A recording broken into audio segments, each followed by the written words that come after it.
Assalamualaikum warahmatullahi wabarakatuh.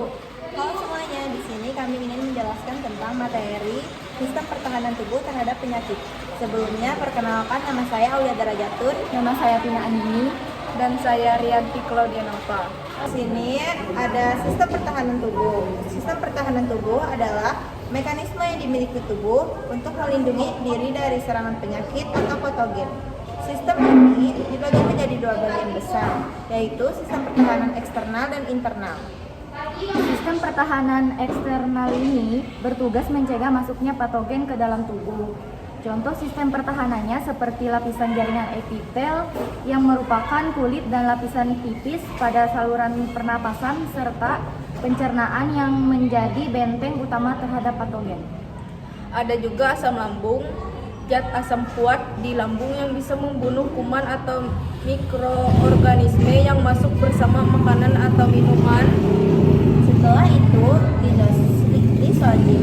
Lisozim adalah enzim yang terdapat dalam air mata, air liur, dan lendir, berfungsi untuk menghancurkan dinding sel bakteri. Dan lendir atau mukus yang berfungsi menangkap debu, bakteri, dan virus yang masuk lewat hidung atau saluran pernapasan. Selanjutnya, sistem pertahanan internal. Sistem ini bertugas mengatasi patogen yang sudah berhasil masuk ke dalam tubuh.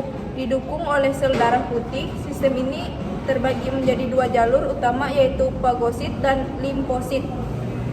Fagosit adalah jenis sel darah putih yang melakukan fagositosis, yaitu proses memakan patogen dan mikroorganisme asing. Dan limfosit adalah bagian dari sel darah putih yang sangat penting dalam pembentukan imunitas. Menjadi dua jenis, yaitu Limfosit B berfungsi membentuk antibodi, yaitu senyawa yang khusus menyerang patogen tertentu. Proses ini disebut imunitas humoral. Limfosit T berfungsi membentuk reseptor sel untuk mengenali dan menghancurkan sel-sel tubuh yang telah terinfeksi virus atau bakteri. Proses ini disebut imunitas seluler. Kemudian, imunitas. Imunitas adalah kemampuan tubuh untuk mengenali dan melawan patogen. Imunitas dibagi menjadi 4 jenis, yaitu yang pertama ada imunitas aktif alami, terbentuk secara alami ketika seseorang sembuh dari suatu infeksi. Contohnya, seseorang yang pernah sembuh dari cacar air akan kebal terhadap penyakit itu. Yang kedua, imunitas aktif buatan, terbentuk setelah mendapatkan vaksinasi. Contohnya vaksin COVID-19 atau vaksin campak.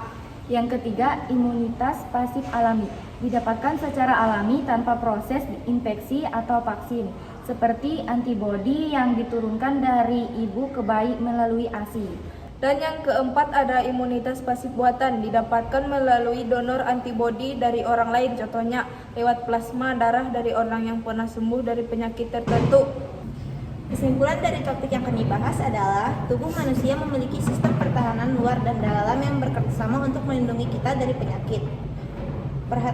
Pertahanan eksternal menjaga patogen masuk, sedangkan pertahanan internal menyerang patogen yang lolos. Kerja sel darah putih, fagosit, limfosit, dan sistem imunitas membuat tubuh kita bisa sembuh dan bahkan menjadi kebal terhadap penyakit tertentu. Sekian dari kami, terima kasih.